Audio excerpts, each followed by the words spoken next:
Hi everyone, Donna Guest here, Creative Memories Advisor and Lazy Scrapbooker. Creative Memories custom wall calendars are back, and I'm going to show you how easy it is to create your own. Honestly, the most difficult part is going to be selecting the photos you want to use. To make it easier, I've created a separate folder called Wall Calendar on my computer to copy and collect the photos I'm going to use. I'm going to put a little more time into this part of it later, but for now, I've put about 8 photos there so I can show you how this works. Let's get started.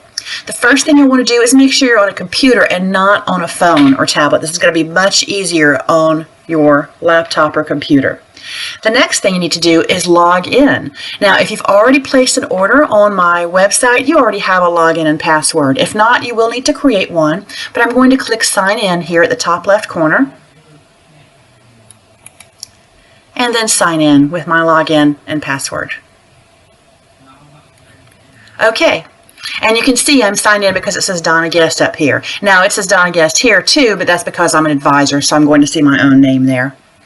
The first thing I'm going to do is select custom digital photo albums. I know we're not creating an album, but there's a lot of custom digital products we have, like the foiled spines that I've done a video on and created so many of. So I'm going to go to limited time custom wall calendars.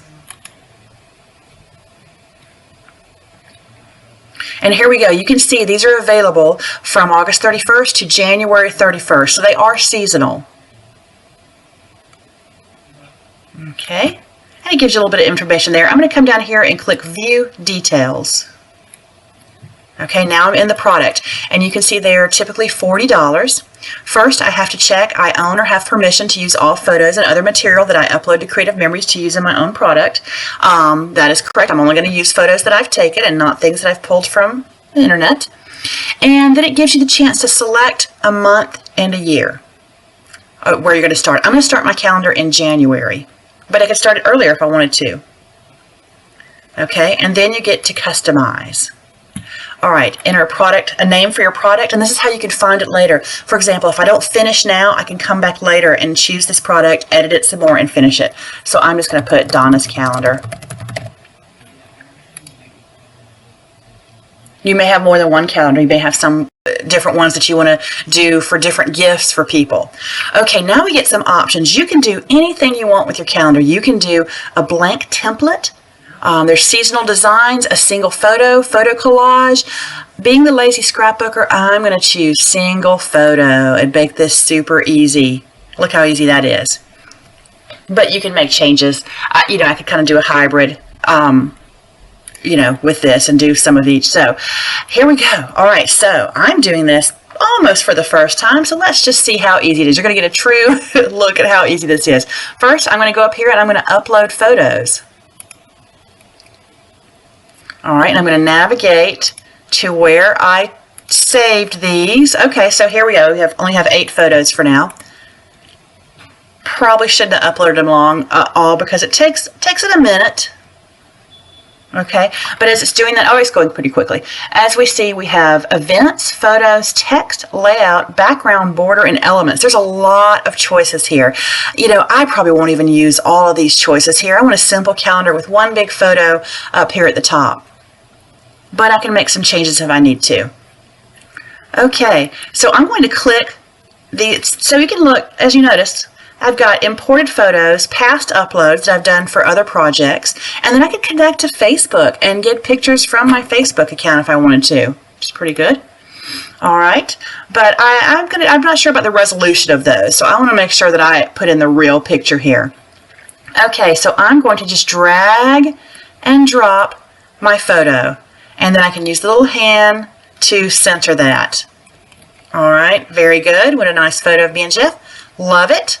Okay, so that one I would consider done. This is really the lazy scrapbooker's way of doing the calendar.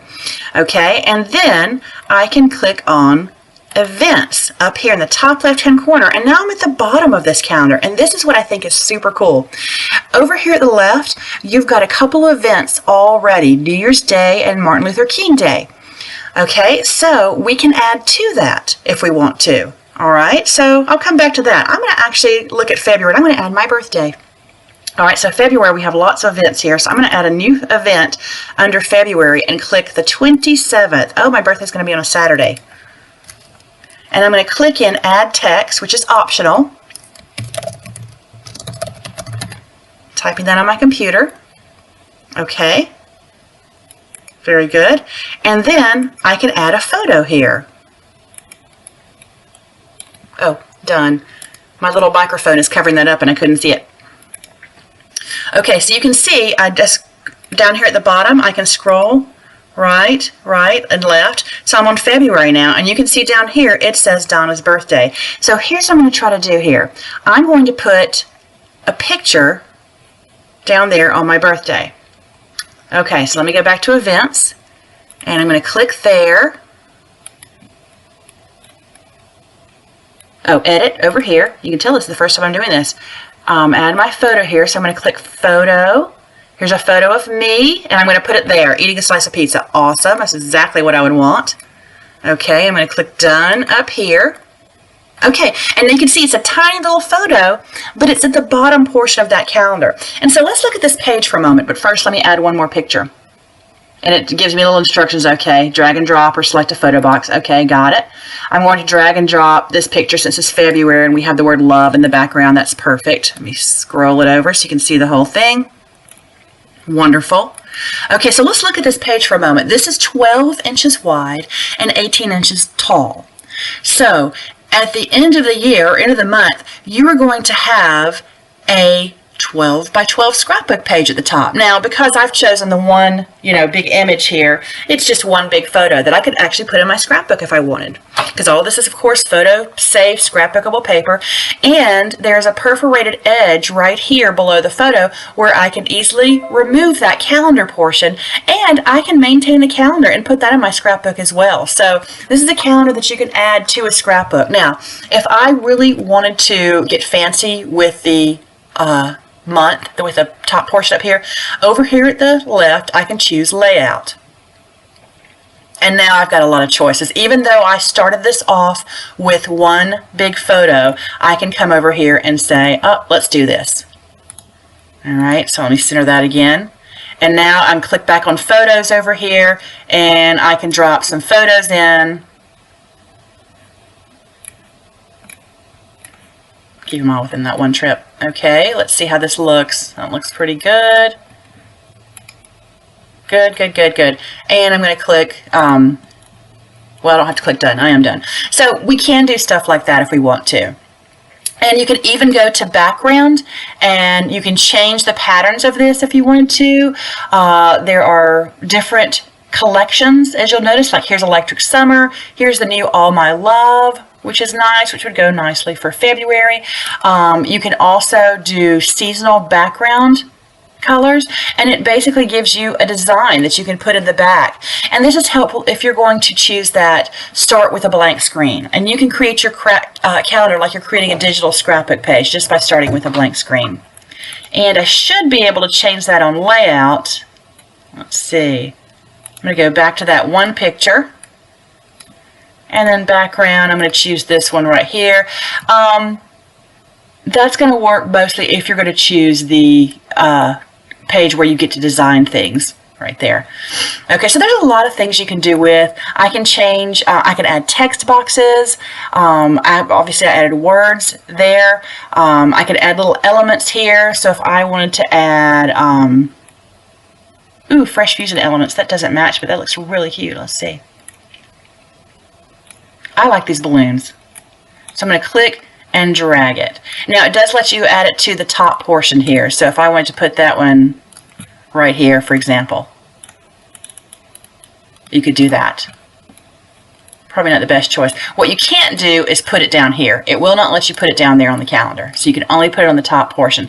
The calendar part is pretty much for a picture in the box and text. So this is a great way to put birthdays of all your family. It'd be a wonderful gift for a grandparent to have all the birthdays there of the entire family. I know my sister does this every year. She was using something different for my mom, and she loves it. She puts the extended family, everything, and it's kind of like the go-to for finding out when someone's birthday is that annual calendar that she makes her. Okay, so let's say I was done, for example. I'm going to click Save. Obviously, I'm not done because I've only worked on 2 months and I'm not even finished. I'm going to get that balloon out of there, though. It doesn't really match. Okay, and save again. Now, I can click Preview up here. And look, you kind of get an idea of how big it is. And there's, let's see, there's January. And then I'm going to click on the little arrows down here, and you can see a different preview. So you can see every single page. And just make sure it's all done. Obviously, I'm not done, but I don't want to make this video too long. And then my last step would be add to cart. Okay, and now, thankfully, it's smart. It says, warning, some photo placeholders were left empty. If this was intentional, you may agree and add to the cart. These gray photo areas that you left blank will not print. And it showed me every month that I'm blank. So I love that it kind of double checks me there, which is great. So I'm going to go back to edit. Or if I really was done, I would agree and add it to my cart. And then it's just going to be in my shopping cart up here. Okay, so I'm going to hit back to home page because this is saved, and then I would just see it in the shopping cart right here where I would have my products. I've got 2 Baroque punches in there already. Those are selling quickly. So that's basically it. That's a really bare bones tutorial on how to use that.